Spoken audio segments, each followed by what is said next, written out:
నువ్వు ప్రార్థిస్తున్నప్పుడు, లేక నువ్వు దేవుని వాక్యాన్ని ధ్యానిస్తున్నప్పుడు, లేక ప్రభు కొరకు నువ్వు యథార్థమైనటువంటి మార్పులను బ్రతుకుతున్నప్పుడు, నువ్వు భక్తి చేస్తున్నప్పుడు, దేవుడు నీ భక్తిని బట్టి, నీ ప్రార్థనను బట్టి, నీవు కలిగినటువంటి యథార్థతను బట్టి నా దేవుడు నిన్ను దర్శిస్తానికి ఆయన ఇష్టంగా ఉన్నాడు. హల్లెలూయా. కాబట్టి ఇక్కడ ప్రభు వాక్యం సెలవిస్తా ఉంది, ప్రభు నిన్ను దర్శించినటువంటి కాలం నీకు తెలుసా? నువ్వు ప్రార్థిస్తున్నప్పుడు దేవుడు నిన్ను దర్శిస్తున్నాడు అనే ఒక ఆలోచనను కలిగి ఉన్నావా? రాత్రి నా ప్రియమైనటువంటి దేవుని బిడ్డలారా, ఇక్కడ ఒక దినాన యేసుక్రీస్తు వారు ఆ యెరూషలేము మహాపట్టణాన్ని సమీపించే సమయం ఆసన్నమైంది. ఆయన యెరూషలేములో ఆ యొక్క సొలొమోను కట్టించినటువంటి ఆ యొక్క మండపాన్ని లేక ఆ యొక్క దేవాలయాన్ని దర్శించి ఆ దేవాలయాన్ని చూసినప్పుడు యేసుక్రీస్తు వారంట ఏడ్చుకున్నారంట. మందిరాన్ని చూసి దాని వైభవాన్ని చూసి ప్రభు ఏడుస్తున్నాడు. ఏడుస్తూ ఏం చెబుతున్నాడు తెలుసా? నీవు ఈ దినమంతైనను సమాధాన సంబంధమైన సంగతులను నీవు తెలుసుకొని ఉంటే, ఏ సంగతులు నువ్వు తెలుసుకోవాలి? సమాధాన సంబంధమైనటువంటి సంగతులు నువ్వు తెలుసుకోవాలి. ఉదయం లేచి మొదలుకొని మనం చాలా సంగతులు నేర్చుకుంటున్నాం, చాలా విషయాల మీద మనసు పెడుతున్నాం, దాని గురించి తెలియకపోయినా అడిగి మళ్ళీ తెలుసుకుంటున్నాం.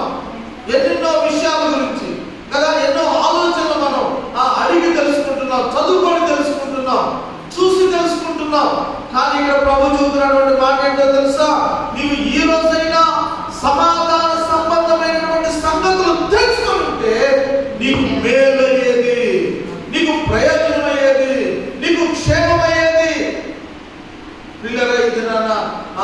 ఆత్మ సంబంధమైనటువంటి విషయాల కంటే కూడా భూ సంబంధమైనటువంటి విషయాల మీద ఎక్కువగా మనం మనసు పెడుతున్నాం. శరీర సంబంధమైనటువంటి విషయాలు ఎక్కువగా తెలుసుకోవడానికి ఇష్టపడుతున్నాం. దేవుని విషయాల కంటే, దేవుని మాటల కంటే, దేవుని వాక్యం కంటే ఎక్కువగా లోక సంబంధమైనటువంటి విషయాలు మనం తెలుసుకోవడానికి, లోక సంబంధమైనటువంటి జ్ఞానాన్ని సంపాదించుకోవడానికి కదా మానవుడు ప్రయాసపడతా ఉన్నాడు. ప్రభు ఇక్కడ అంటున్నాడు, ఆ యెరూషలేము మందిరాన్ని చూసి అంటున్నాడు ప్రభు, నీవు సమాధాన సంబంధమైనటువంటి సంగతులు నీవు తెలుసుకుంటే నీకు మేలు, నీకు ప్రయోజనము. రాత్రి నా ప్రియమైనటువంటి దేవుని బిడ్డలారా, ఆ దేవుడు యేసుక్రీస్తు వారు అక్కడ ఏడ్చుకుంటూ చెబుతా ఉన్నాడు ఈ మాటలో. రాత్రి కూడా ఆత్మదేవుడు పరిశుద్ధాత్ముడు దుఃఖంతో మాట్లాడుతూ ఉన్నాడు. ఏమి నేర్చుకోవడానికి నీవు నేను ఇష్టపడతా ఉన్నావు, ఏమి వినడానికి ఆసక్తి చూపిస్తా ఉన్నావు. యాకోబు భక్తుడు తన పత్రిక రాస్తూ చెప్పాడు, మీరు మాట్లాడడానికి నిదానిస్తూ వినడానికి. దేని గురించి మనం వినాలంట? యేసుక్రీస్తు వారి గురించి ఉన్నటువంటి మాటలు మనము విన్నప్పుడు అవి మనకు క్షేమము మేలు జరుగుతాయి. హల్లెలూయా. కాబట్టి ప్రియులారా, యెరూషలేము మందిరం తన కన్నులు మరుగు చేయబడింది. ప్రభు చెబుతున్నాడు, దేవుడు నిన్ను దర్శించాడు. నీవు బాగుపడాలని, నీవు మారుమనసు పొందాలని, పాపంలో చచ్చిపోవడం దేవునికి ఇష్టం లేక ఆయన తన సేవకుల ద్వారా, వాక్యము ద్వారా, సాక్ష్యాల ద్వారా ఆయన నిన్ను దర్శిస్తూ ఉంటే, ఆయన తన ఉద్దేశాన్ని నీకు తెలియజేస్తూ ఉంటే, ఈ దినాన కూడా చాలా మంది దేవుని యొక్క సంగతులు తెలుసుకోకుండా దేవుడు దర్శిస్తున్నాడు అనే ఆ యొక్క స్పృహ లేని వారిగా ఈ దినాన చాలా మంది బ్రతుకుతా ఉన్నారు. రాత్రి విశ్వాసి, దేవుడు నిన్ను దర్శిస్తున్నాడు. పాట ద్వారా ఆయన నిన్ను దర్శిస్తా ఉన్నాడు. ఒక్కొక్క భక్తుడు పాట పాడుతూ ఉంటే ఆ పాట వింటున్నటువంటి మన జీవితాల్లో కొన్నిసార్లు తెలియకుండానే ఒక రకమైనటువంటి దుఃఖం, పశ్చాత్తాపం కదా. మాట ద్వారా దేవుడు మనం దర్శించేవాడిగా ఉన్నాడు. ఆయన మాట ద్వారా అనగా దేవుని వాక్యం ద్వారా దేవుడు మనం దర్శిస్తాడు. నీవు శ్రద్ధగా దేవుని మాటలు విన్నప్పుడు ఆ వాక్యము నీ హృదయంలో పనిచేస్తుంది. హల్లెలూయా. కాబట్టి దేవుడు దర్శించే సమయాన్ని నువ్వు కనిపెట్టాలి. దేవుడు మాట్లాడే సమయాన్ని నువ్వు తెలుసుకోవాలి. నువ్వు ప్రార్థన చేస్తున్నప్పుడు నీ ప్రార్థనలో దేవుడు నీతో మాట్లాడుతున్నాడు అనేసరి దేవుని కొరకు, ఆయన యొక్క మాట కొరకు నువ్వు కనిపెట్టాలి. ప్రార్థన చేసి ఆమెను లేచిపోవడం కాదు, చేసినటువంటి ప్రార్థనకు దేవుడు ఏమి జవాబిస్తాడా అని కనిపెట్టాలి. దేవుడు ఖచ్చితంగా నిన్ను దర్శిస్తాడు. ఇక్కడ వాక్యం ఏం చెబుతుందో తెలుసా? రోమీయులకు రాసిన పత్రిక 13వ అధ్యాయము 11వ వచనంలో ఏమని రాస్తున్నాడు పౌలు గారంటే, మరియు మీరు కాలము నెరిగి నిద్ర మేలుకొని వేళ అయినదని తెలుసుకొని అలా చేయుడి. మన విశ్వాసులమైనప్పటికంటే ఇప్పుడు రక్షణ మనకు మరి సమీపంగా ఉంది. మనం విశ్వాసులమైనప్పటికంటే ఎప్పుడయ్యా మన విశ్వాసం? మీరు విశ్వాసం ఎంతకాలం అయింది? ఎంతకాలం అయిందమ్మా గుర్తుందా? మీరు విశ్వాసం ఎంతకాలం అయింది? అప్పటికంటే మన విశ్వాసమైన అప్పటికంటే ఇప్పుడు రక్షణ మరి దగ్గరగా ఉంది. రక్షణ చాలా సమీపంగా ఉంది. అంటే దాని అర్థం దేవుడు అనుక్షణం అన్ని వేళ నిన్ను రక్షించడానికి ఆయన రక్షణ స్వార్థను నీకు చాలా సమీపంగా తీసుకొస్తున్నాడు. కానీ చాలా మంది దాన్ని గ్రహించలేకపోతున్నారు. దేవుని ప్రేమ చులకనగా చేస్తా ఉన్నారు. దేవుణ్ణి తక్కువగా చేస్తా ఉన్నారు. దర్శించే కాలాన్ని నువ్వు తెలుసుకో. దేవుడు దర్శించినప్పుడు నువ్వు లోపడడానికి ఇష్టపడు. దేవుడు మారు మనసు పొందమన్నప్పుడు నువ్వు విధేయత చూపించడానికి ఇష్టపడు. మారు మనసు పొందడానికి, జీవితాన్ని మార్చుకోవడానికి, ప్రభు దగ్గరకు రావడానికి, ప్రార్థన చేయడానికి నువ్వు ఇష్టపడు. ఎప్పుడు?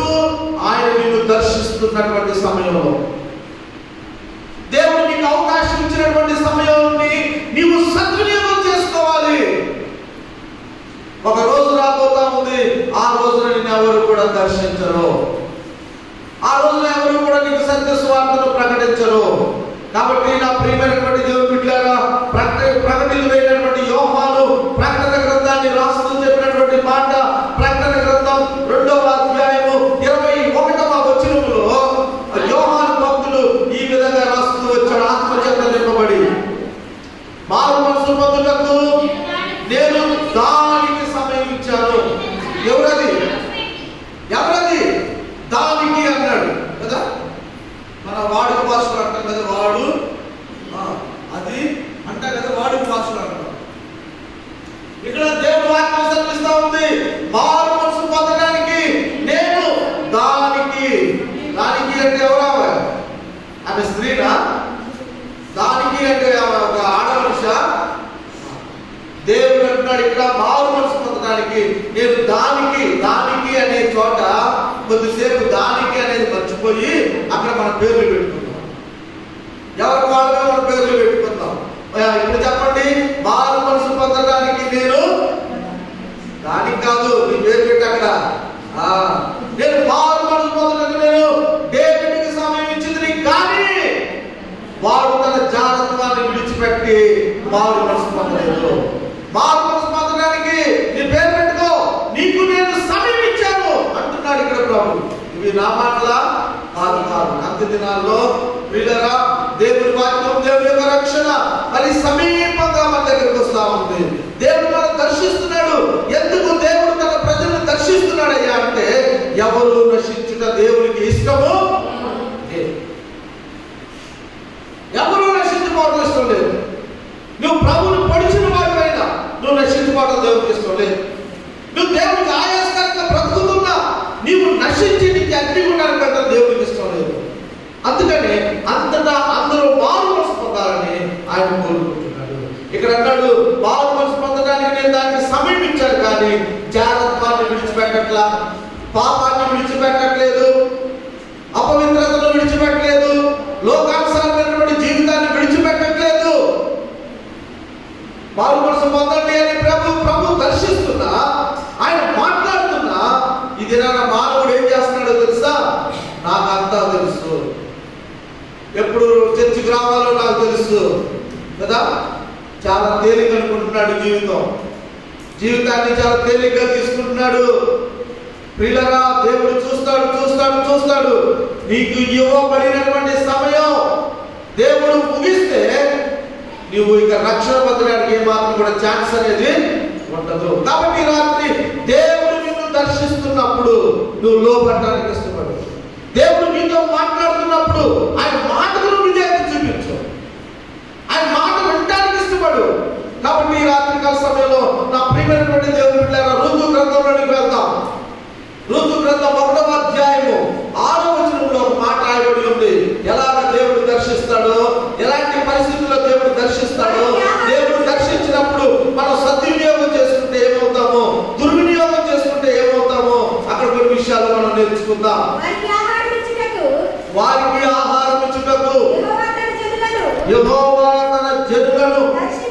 దర్శించనని ఆమె మోయాబు దేశంలో వినెను. కనుక మోయాబు దేశమును విడిచి వెళ్ళుటకై ఆమెయు ఆమె కోడలును ప్రయాణమైరి. చాలండి, చాలు. పిల్లగా వారికి ఆహారం ఇచ్చుటకు యెహోవా తన జనులను దర్శించనని నయోమి వినిందట. ఏ వినింది? ఏ వార్త వినింది? బ్యాడ్ న్యూసా? గుడ్ న్యూసా? Good news. ఏంటది? తన జనులకు ఆహారం ఇచ్చుటకు యెహోవా తన జనులను దర్శించాడు.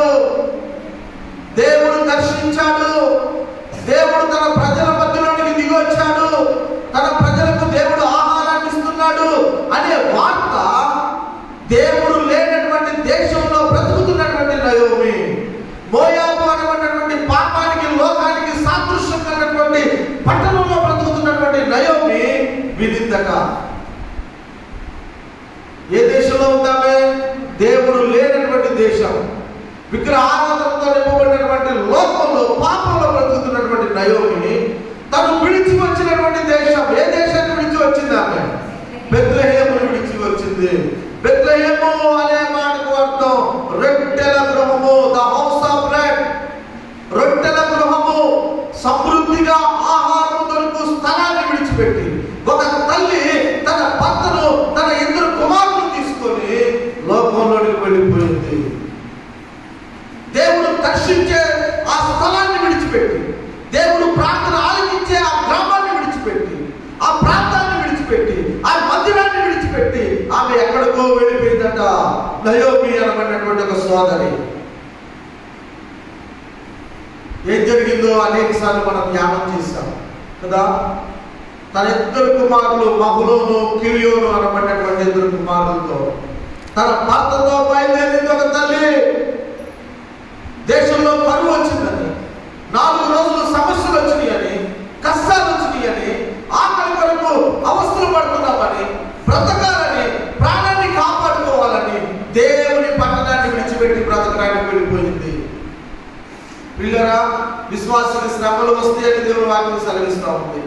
రావు అని నేను చెప్పట్లేదు, కానీ మనకి శ్రమలు కష్టాలు ఎదురవుతున్నప్పుడు మనం దేవుని సన్నిధిలో ప్రార్థన చేయాలి, కానీ తొందరపాటు నిర్ణయాలు చేయకూడదు. ఏం చేయకూడదంట? అందరూ మాట్లాడాలి. ఏం చేయకూడదు? తొందరపాటు తీర్మానాలు చేయకూడదు, తొందరపడి నిర్ణయాలు చేసుకోకూడదు, తొందరపడి మాట్లాడకూడదు, తొందరపడి ఒక కార్యాన్ని మనం త్వరపడి చేయకూడదు. దేవుని బిడ్డలుగా చేయవలసిన పని ఏంటో తెలుసా? శ్రమంలో ఉన్నావా, ఆపదల్లో ఉన్నావా, అనారోగ్యంలో ఉన్నావా, అక్కడే నిలబడి నువ్వు ప్రార్థన చేయి. నీ సమస్యను ఎత్తిపెట్టి ప్రార్థన చేయి. ఆకాశంలో నుండి ప్రార్థన ఆలకించి దానికి జవాబిచ్చే దేవుడు సన్నిధిలో నువ్వు ప్రార్థన చేయి. నీకు వచ్చినటువంటి ఆపదను చూసి దావీదు కుమారుడైనటువంటి యేసుక్రీస్తు వారు ఆయన ముఖము పక్కకు తిప్పుకొని వెళ్ళిపోయేవాడు. హల్లెలూయా. కాబట్టి నా ప్రియమైనటువంటి దేవుని బిడ్డలారా, నయోమి చేసినటువంటి తొందరపాటు పని దేశాన్ని విడిచిపెట్టింది, సహవాసాన్ని విడిచిపెట్టింది, ప్రార్థనను విడిచిపెట్టింది, స్త్రీలన్నిటిని విడిచిపెట్టింది, ఆరాధనను విడిచిపెట్టింది. ఏం చేసిందంట? నేను నా బిడ్డలు బ్రతకాలి, నా సంఘం ఏమన్నా అయిపోయి నాకు సంబంధం లేదు, వాళ్ళు ఎక్కడా పోని నాకు సంబంధం లేదు, నేను నా కుటుంబం మాత్రం బ్రతకాలనుకుంది. ఆమె మోయాబు దేశానికి వెళ్ళింది. ఏమైనా పని దొరుకుతుందేమో, 4 రోజులు బ్రతుకుతాం, సంపాదించుకుందాం అన్నట్టుగా వెళ్ళిపోయింది. అందరినీ విడిచిపెట్టింది, ఒక్కటి వెళ్ళిపోయి పరాయి దేశంలో బ్రతుకుతా ఉంది కదా. పిల్లలకు జ్ఞాపకం చేసుకోవాల్సిన విషయం, ఆ దేశానికి వెళ్ళింది. వయసుకు వచ్చినటువంటి తన ఇద్దరు కుమారులకి చక్కని స్త్రీలను చూసి పెళ్లి చేసింది.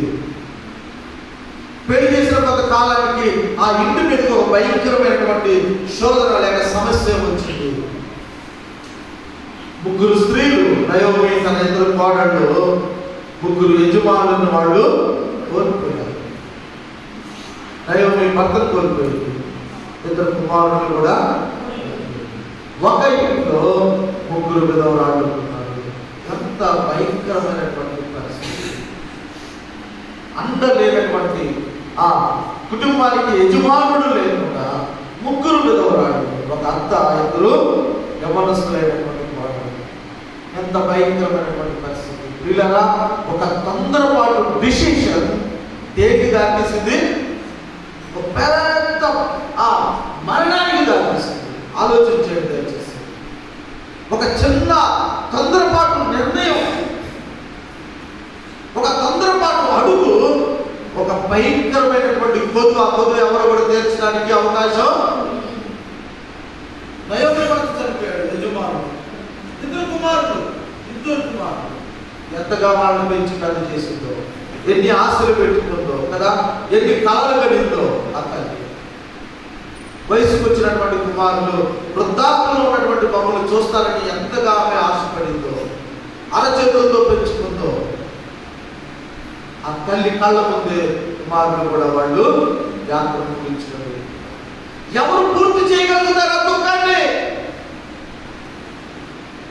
వాళ్ళు ఆదరించే వాళ్ళు ఆ దేశంలో ఎవరు ఉన్నారా? వాళ్ళు యాడమాకండమ్మా అని చెప్పి ధైర్యపరిచేవాడు ఎవరు ఉన్నారా? ఎవరు కూడా. నయోమి వెనక్కి తిరిగి ఆలోచిస్తాము, ఎందుకు ఇలా జరిగింది, ఇలా జరగడానికి కారణం ఏంటి అని అనుకుంటున్నటువంటి సమయంలో ఆమె ఒక శుభవార్త తెలిసింది. ఏంటి ఆ శుభవార్త అంటే, తన దేవుడు తమ దేశాన్ని, ఆ దేశంలో ఉన్నటువంటి ప్రజలను దర్శించాడు అనే సంగతి ఆమె తెలుసుకుంది. హల్లెలూయా, హల్లెలూయా. దావీదు కుమారుడైనటువంటి యేసు క్రీస్తు వారు మన కన్నీటిని చూసి దాటిపోయేవాడు నాడు. హల్లెలూయా. కాబట్టి మన దేవుడు మనల్ని దర్శిస్తాడు.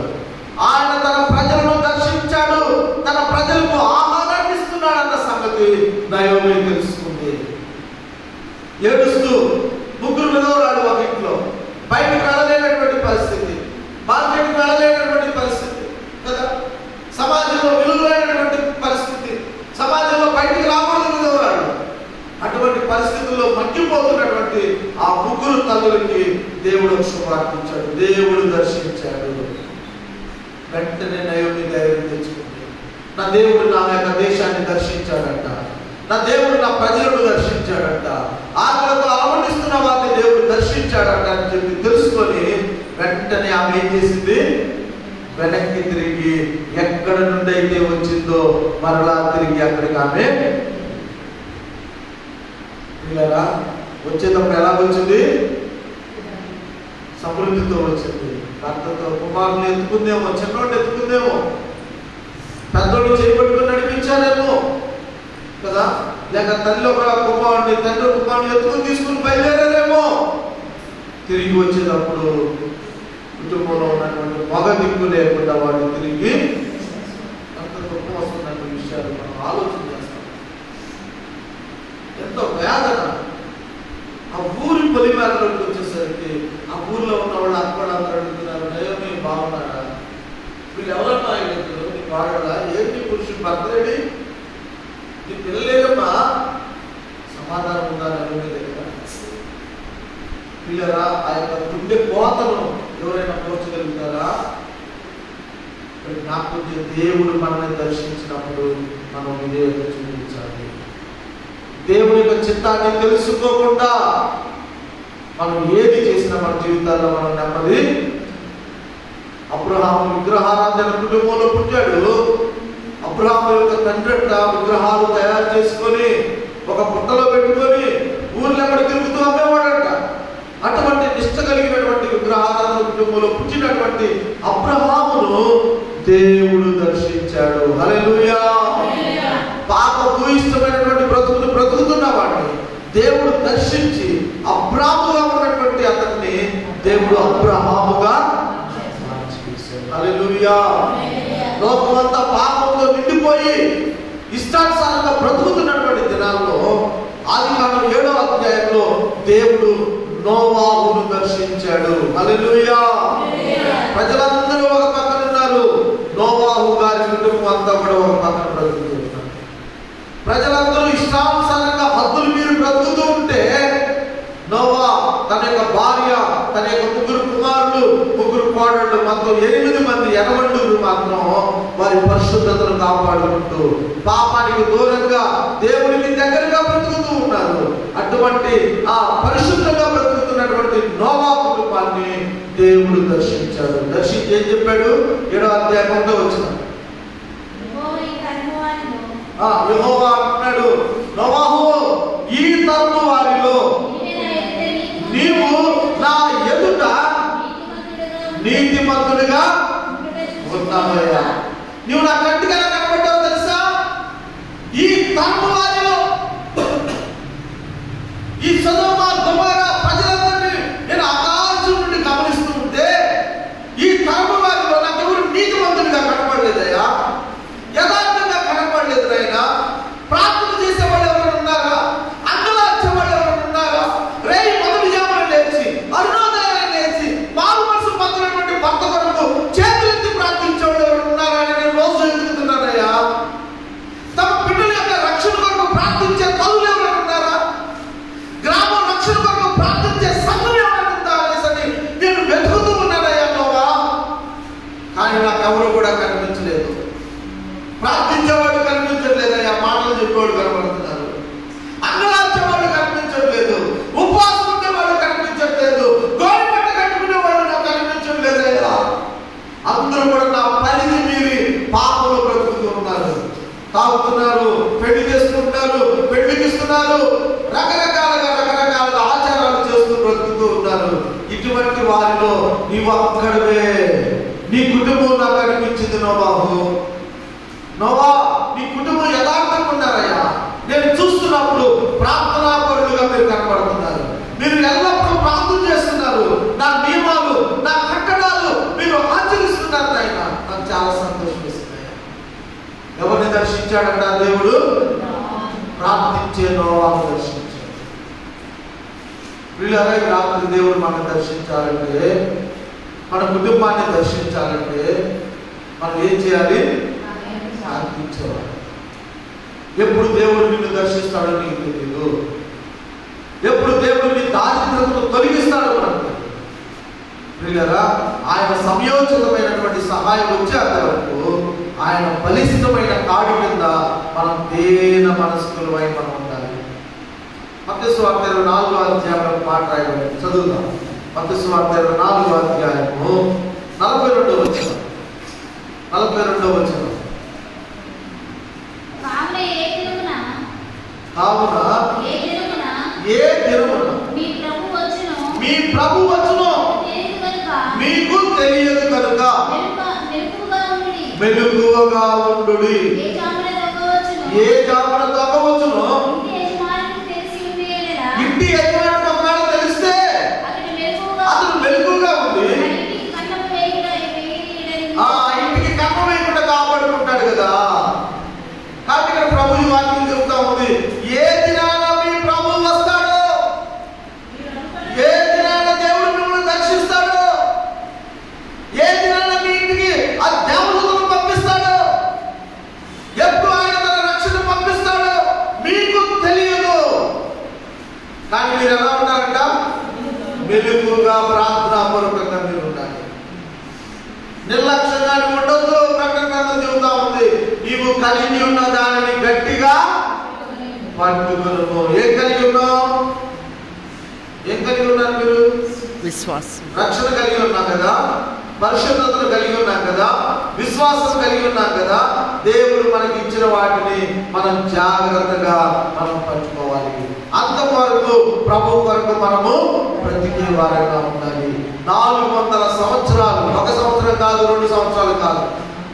మనకి ఏదైనా చిన్న రోగం వస్తే ఎంతో కృంగిపోతాం, బాధపడతాం, ఏడుస్తాం, చాలా చాలా రకాలుగా మనం అంటాం. కానీ ప్రియులారా, 400 సంవత్సరాలు దేవుని ప్రజలైనటువంటి ఇశ్రాయేలీయులు పరాయి దేశంలో పరాయి రాజు చేతిలో బానిసలుగా బ్రతుకుతూ వచ్చారు. ఎన్ని సంవత్సరాలంట? మాట్లాడతలేదు. 400 సంవత్సరాలు. ఒక చోట 400 సంవత్సరాలు రాసి, ఇంకో చోట 430 సంవత్సరాలు. ఎక్కడున్నారు ఇశ్రాయేలు ప్రజలు? స్వేచ్ఛగా బ్రతికారా? స్వతంత్రంగా ఉన్నారా? పగలు పని చేసుకుని రాత్రి హ్యాపీగా ఇంట్లో పడుకున్నారా? లేదు, స్వేచ్ఛ లేదు. బందీలుగా, బానిసలుగా వాళ్ళు బ్రతుకుతూ ఉన్నారు పరాయి దేశంలో, ఐగుప్తు దేశంలో 400 సంవత్సరాలు. 400 సంవత్సరాలు వీళ్ళరా దేవుడు ఏం చేశాడో తెలుసా? వారిని 400 సంవత్సరాల తర్వాత దేవుడు వారిని దర్శించాడు. హల్లెలూయా. దేవుడు దర్శించేంత వరకు ప్రజలు ఏం చేశారో తెలుసా? దేవుని సన్నిధిలో మూలుగుతూ వచ్చారంట. ఎలా ఉన్నారు? ప్రార్థనలో వాళ్ళు మూలుగుతూ ఏడ్చి ఏడ్చి ఏడ్చి ఏడ్చిన తర్వాత ఏమవుతుంది? మూలుగుతారు. అలానే దేవుని ప్రజలైనటువంటి ఇశ్రాయేలు, అయ్యా మమ్మలను దర్శించు, ఈ బానిసత్వంలో నుండి మమ్మల్ని విడిపించు, ఈ బానిసత్వపు సంఖ్యలను తెచ్చిపోయండి, ఈ శ్రమలు మేము తట్టుకోలేకపోతున్నాం, ఈ పనులు మేము చేయలేకపోతున్నాం, మాకు విడుదల కావాలి, మాకు నెమ్మది కావాలని 400 సంవత్సరాలు ఏడ్చారు. దేవుడు ఏం చేశాడు తెలుసా? ఆయన సమయం వచ్చినప్పుడు దేవుడు వారిని దర్శించాడు. దర్శించడం మాత్రమే కాదు, వారిని విడిపించాడు. హల్లెలూయా. కాబట్టి రాత్రికాల సమయంలో ప్రియులారా, దేవుని వాక్యాన్ని ధ్యానిస్తూ ప్రభు కొరకు బ్రతుకుతున్నటువంటి మనలను రాత్రి నిన్ను కూడా దేవుడు దర్శించడానికి ఇస్తున్నాడు. ఆయన నిన్ను దర్శిస్తాడు, నీ స్థితిగతులను మారుస్తాడు, నీ పరిస్థితులను చక్కపరుస్తాడు. ఎక్కడ అవమానించబడ్డావో, ఎక్కడ తల ఉప్పులు వచ్చినాయో దేవుడు అక్కడ నిన్ను తలెత్తుకునేటట్టుగా చేస్తాడు. హల్లెలూయా. కాబట్టి రాత్రికాల సమయంలో ప్రభు కొరకు మనం కనిపెడతాం, ఆయన వైపు చూద్దాం, మనుషుల వైపు కాదు. పేతురు నేల మీద నడుస్తున్నాడు, మంచిదే. ప్రభువులాగా నడవడం మంచిదే, ఆశ మంచిదే, ఆలోచన మంచిదే. 2-3 అడుగులు బాగానే నడిచాడు. కానీ పేతురు ఏం చేశాడంట? ఆ నీళ్ల వైపు చూశాడు, లోకం వైపు చూశాడు, ఆ పడవలో ఉన్నటువంటి శిష్యుల వైపు చూశాడు. ఇవన్నిటి వైపు చూసినటువంటి పేతురు ప్రభువుని మర్చిపోయాడు. వెంటనే ఏమైపోయాడు? మునిగిపోతాడు. ఎవరి వైపు చూడాలి రాత్రి? మనుషుల వైపా? నేను మనిషి వైపు చూసినంత కాలం ప్రభు వైపు నేను చూడాలి. కాబట్టి రాత్రికాల సమయంలో ప్రియులారా జ్ఞాపకం చేసుకోండి, మనం దేవుని వైపు చూద్దాం. విశ్వాస ప్రయాణంలో ఉన్నాం కదా, ఈ విశ్వాస ప్రయాణంలో అందరూ మనకి పూలదండలు వేస్తారా? అందరూ మనం మెచ్చుకుంటారా? భాషను మెచ్చుకోరు, విశ్వాసం మెచ్చుకోరు, ఎవరిని మెచ్చుకోరు, ఎవరిని మెచ్చుకోరు. ఇదే ప్రయాణం అంటే ఇది విశ్వాస ప్రయాణం. ఈ విశ్వాస ప్రయాణంలో ఎదురయ్యేది ఏంటో తెలుసా? శ్రమలు, నిందలు, అవమానాలు, కన్నీరు. ఈ విశ్వాస ప్రయాణం ఇవన్నీ ఎదురవుతాయి. కానీ మనం చూడవలసింది ప్రభు వైపు. అంతిమ విజయం దేవుడు విశ్వాసానికి ఇస్తాడు. హల్లెలూయా. సాతానుడికి ఇస్తాడా? అంతిమ విజయం సాతానుడికి ఇవ్వడు, విశ్వాసానికి దేవుడు ఇస్తాడు. కాబట్టి ప్రియులారా, దేవుడు మనకి ఇచ్చినటువంటి కృపను బట్టి ఈ బ్రతుకున్న ఈ 4 రోజులు, ఈ బ్రతుకున్న ఈ కొద్ది కాలం, ఎలాగో సగం రోజులు గడిచిపోయింది, సగం వయసు అయిపోయింది. ఈ మిగులున్నటువంటి శాశ్వత జీవితం అయినా ప్రభు యొక్క సన్నిధిలో మనం ప్రభుకి ఇష్టలుగా మనం పెట్టుకుంటాం. అది ఆదివారం ఆరాధనే కావచ్చు, బుధవారం సంక్రాంతినే కావచ్చు, శుక్రవారం స్త్రీల మీటింగే, ఏది కూడా మనం నిర్లక్ష్యంగా ఉంటాయి. ఒకవేళ నువ్వు నిర్లక్ష్యంగా ఉన్నావనుకో, శుక్రవారమే దేవుడు నీ జీవితాన్ని మారుస్తాడేమో. అప్పుడు రాకుంటే నువ్వు దుర్వినియోగం చేసుకున్న దాన్ని అవుతాయేమో. ఒక ఆమంట నడుమొగిపోయిన స్త్రీ అంటే ఎన్నో సంవత్సరాల నుంచి నడుమొగిపోయిందా. ఒకరోజు యేసుక్రీస్తు వారు దేవాలయానికి వచ్చాడు. ఆమె నడుమొగిపోయిందంటే ఎంత మాత్రం కూడా చక్కగా నిలబడలేదు. కింద కూర్చోగలుగుతా? కూర్చోలేదు. ఆమె నడుమొగిపోయింది. ఇతరులు సహాయం చేస్తేనే దేవాలయానికి రావాలి. కానీ ఆమె మాత్రం మానక ప్రతి వారం దేవాలయానికి. అదే మనమైతే ఏం చేస్తాం? అయ్యా నలుగురు పని చేయట్లేదు, నేను రాలేదు. కానీ ఆమె అనుకుందా? ఆమె ఏం కావాలి? స్వస్థత కావాలి, ఆ నడుము నొప్పి నుండి విడుదల కావాలి, ఒగ్గిపోయినటువంటి నడుము చక్కగా పనిచేయాలి. ఆ ఆశతో ప్రతి వారం మానకుండా ఈ వారం కాదు వచ్చే వారం వేసే నన్ను కనిపించడా, నన్ను దర్శించడా అని ఎక్కడో వచ్చిన ఆశతో వస్తా ఉంది దేవాలయానికి. గుడికి వస్తా ఉంది, కానీ మనుషులను గుర్తించట్లా. ఎక్కడో కూర్చుంటుంది, ఎక్కడ కూర్చుంటుంది, ఆరాధన చేసుకుంటుంది, వెళ్ళిపోతా ఉంది. కానీ ఒక దినాన యేసుక్రీస్తు వారు ఆ మందిరాన్ని వెతుక్కుంటూ ఆ మందిరానికి వచ్చారు. హల్లెలూయా. ఎవరు వచ్చారమ్మా? యేసయ్యే వచ్చారు. పిలిస్తే వచ్చాడా? లేదు. ఎవరి కోసం వచ్చాడు? ఆ ముగ్గిపోయినటువంటి స్త్రీ ఉందే,